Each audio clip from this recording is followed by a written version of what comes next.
Olá, eu sou a professora Dalila Oliveira. Hoje iremos falar sobre um conteúdo bem bacana. Vamos começar? Ciclo de vida do plástico, da criação à reciclagem. É indiscutível que o plástico possui grande importância na modernidade. Ele está presente em nosso dia a dia, garantindo a integridade dos alimentos em estoques até chegar em nossas mãos ou até mesmo impedindo, através de produtos de limpeza e higiene, que problemas sanitários se propaguem ainda mais rápido. Mais de 260 milhões de toneladas de plástico são descartadas anualmente no mundo. No Brasil, reciclamos cerca de 5% de todos os resíduos coletados. E o que poderia ser valorizado e transformado em fonte de renda se transforma em mais um problema: poluição. Mas calma, a história do plástico não é tão simples assim. Ele não é o vilão. Existem muitos agentes envolvidos e com corresponsabilidade sobre o descarte incorreto: consumidores, governo, empresas de limpeza, fabricantes de embalagens, marcas que comercializam produtos com embalagens, etc. A lista é extensa, mas a corresponsabilidade do impacto do plástico no meio ambiente e sociedade vale para todos. Nesta aula, iremos recontar essa história e desmistificar o plástico mostrando todas as suas etapas.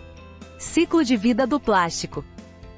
O ciclo de vida do plástico inicia-se na sua concepção e termina no pós-descarte, que é quando o material plástico, em suas diferentes formas, é descartado e pode seguir para reciclagem, aterro, queima energética ou ainda para lixões.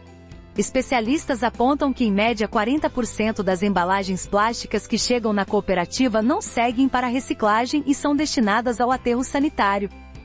Isso acontece porque normalmente elas são feitas de tipos de plástico que, ao serem reciclados, resultam em um material de baixa qualidade ou que o próprio processo de lavagem gera prejuízo ao reciclador. Você sabia que embalagens tipo de BOP, aquelas de salgadinhos e de café, não são comercializadas e não entram no processo de reciclagem? Isso porque, apesar de já existir tecnologia para a reciclagem do BOP, o custo envolvido ainda é alto. Ou seja, as embalagens de BOP de produtos comercializados pelas empresas, mesmo que o consumidor separe para coleta seletiva, são destinadas ao aterro. Vamos ver algumas informações sobre os tipos de plásticos? Observe a tabela. Veja que existem diversos tipos de plásticos e com valores de venda para as usinas de reciclagem diferentes. Lembrando que esses valores podem variar de região para região do Brasil. O plástico é um material que pertence à classe dos polímeros, que pode ser obtido artificialmente por meio de substâncias derivadas do petróleo ou de fontes renováveis e é formado por longas cadeias moleculares. É a maneira como essas longas cadeias, não visíveis ao olho nu, através de processos e reagentes químicos, irão se estruturar que darão mais ou menos resistência do material às diferentes temperaturas, flexibilidade e rigidez. Podemos ver na tabela alguns exemplos de tipo de plásticos e suas características. Vale lembrar também que os diferentes tipos de plástico possuem uma simbologia específica que pode ser aplicada nos rótulos e que você já deve ter visto nas embalagens por aí.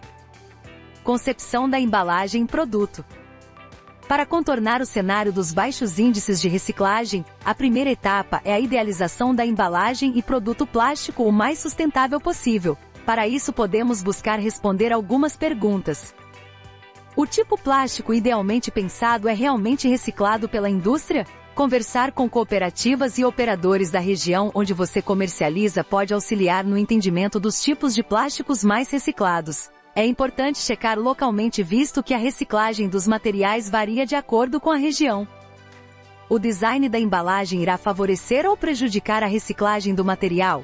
Alguns objetos muito pequenos, o canudo plástico por exemplo, não são destinados à reciclagem pelas cooperativas por ser necessário acumular muito e gastar uma área da estrutura para um material que será pouco valorizado posteriormente. É na concepção do tipo de material plástico que irá ser utilizado para a confecção de um produto ou envase que temos um dos maiores potenciais de otimização em toda a cadeia. Então, a otimização nessa etapa visa não apenas um design inteligente, mas um tipo de plástico que torne possível que a embalagem descartada possa ter grande valor na reciclagem. E para isso é necessário que ambas as pontas do ciclo de vida do plástico, empresas e cooperativas de reciclagem, dialoguem para a criação de embalagens sustentáveis. Consumo e descarte, um dos gargalos da reciclagem. Apesar da grande importância da concepção inteligente do material e design de embalagens e objetos plásticos, o consumo e descarte consciente ambientalmente também tem grande poder no que tange o desenvolvimento da cadeia de reciclagem. Como falamos, muito do custo envolvido no processo de reciclagem também tem a ver com o custo relacionado à limpeza das embalagens descartadas. Por esse motivo, é imprescindível que a educação ambiental tenha protagonismo para que haja conscientização dos consumidores quanto à forma correta de descartar os resíduos. Todos os resíduos secos não orgânicos, como restos de alimentos, devem ser lavados previamente e descartados na coleta seletiva. Nesse ponto, entra um outro ator fundamental do ciclo de vida do plástico: o governo. É necessário que o município disponibilize a coleta seletiva para que o descarte correto seja facilitado. Caso a sua cidade ainda não possua essa estrutura, é possível destinar os recicláveis diretamente em cooperativas e operadores de reciclagem. Pós-descarte: reciclagem, aterro, lixão ou queima energética. Ao descartamos bens de consumo e objetos plásticos, eles podem ter diferentes futuros. Podem ir para a reciclagem, se o descarte for feito da maneira correta. Para aterros sanitários, se o tipo de plástico e tamanho não viabilizar a reciclagem. Para lixões, se o município não contar com uma estrutura sanitária adequada à cidade. Ou ainda para queima energética quando, apesar daquele tipo de plástico não ser reciclado, ele pode ser aproveitado para a obtenção de energia.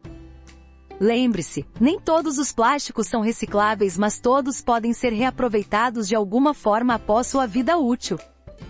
Existem 3 tipos de reciclagem para plásticos: mecânica, energética e química. A reciclagem mecânica de plásticos é a técnica mais empregada.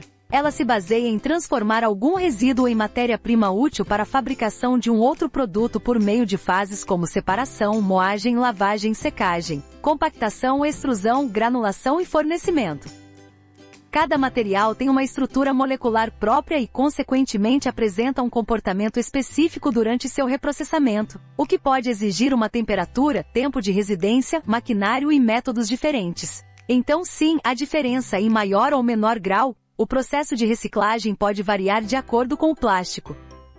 Por exemplo, plásticos hidrofóbicos que não absorvem umidade podem ser processados sem tratamento prévio. Porém, plásticos higroscópicos que absorvem umidade necessitam de uma secagem controlada antes de serem processados. Caso contrário, pode ocorrer sua hidrólise, que é a degradação do material na presença de água em altas temperaturas. O policloreto de vinila, PVC, por sua vez, pode gerar gases corrosivos para o equipamento e um maquinário específico para esse material é uma boa opção. Por esses e outros motivos que conhecer a parte química dos materiais é tão relevante para a reciclagem. Quando se trata de reciclagem mecânica, alguns plásticos não são recicláveis. Resumidamente, existem 2 principais tipos de plásticos: os termoplásticos e os termofixos. Como o próprio nome sugere, termo se refere a calor e plástico significa capacidade de moldagem. Os termoplásticos são materiais que contêm ligações químicas primárias somente ao longo de suas cadeias principais. Quando expostas às condições certas de calor e pressão, essas cadeias, que estão próximas umas às outras, adquirem movimento e podem fluir com facilidade, ou seja, adquirem novamente a sua capacidade de moldagem repetidas vezes. Já os termofixos são materiais que contêm esse tipo de ligação entre as cadeias principais, formando uma espécie de rede tridimensional. Geralmente essas ligações cruzadas se formam após sua moldagem e impedem o movimento das cadeias entre si novamente porque demandam muito mais energia. Ou seja, as ligações cruzadas tornam as cadeias fixas e não permitem que o material flua sob a ação do calor e assim não tem a capacidade de ser moldado novamente. Aterro e queima energética. Quando o produto ou embalagem plástica não é concebido pensando na etapa final do seu ciclo de vida, ou ainda, quando não é descartado corretamente. Seu destino pode ser o aterro, local ambientalmente controlado para a disposição dos resíduos sólidos sem que haja a contaminação do solo e lençóis freáticos. Ou a queima para obtenção energética, esta também é realizada com uma estrutura de filtragem para diminuição da emissão de gases tóxicos liberados no processo. Gestão sustentável do ciclo de vida do plástico. Para que seja possível a transformação dos baixos números de reciclagem no Brasil, é necessário que comecemos a olhar para o ciclo de vida do plástico de forma holística, levando em consideração o papel de cada um dos agentes inseridos. Só assim as empresas podem começar a repensar os tipos de plásticos e embalagens utilizados para a confecção e envase de seus produtos. O governo pode incentivar mais ações de conscientização ambiental junto às empresas e os consumidores podem realizar o descarte correto. E desta forma, todos os agentes em conjunto permitirão o avanço da reciclagem e, consequentemente, a menor utilização de recursos naturais para a criação de plásticos virgens. Agora é com você! Redija um texto falando um pouco sobre o que você aprendeu com o vídeo. Além disso, escreva também como você utiliza o plástico no seu dia a dia e como você o descarta, se há coleta de lixo na sua região e na forma seletiva ou não. Mínimo de 20 linhas. Obrigada pela atenção.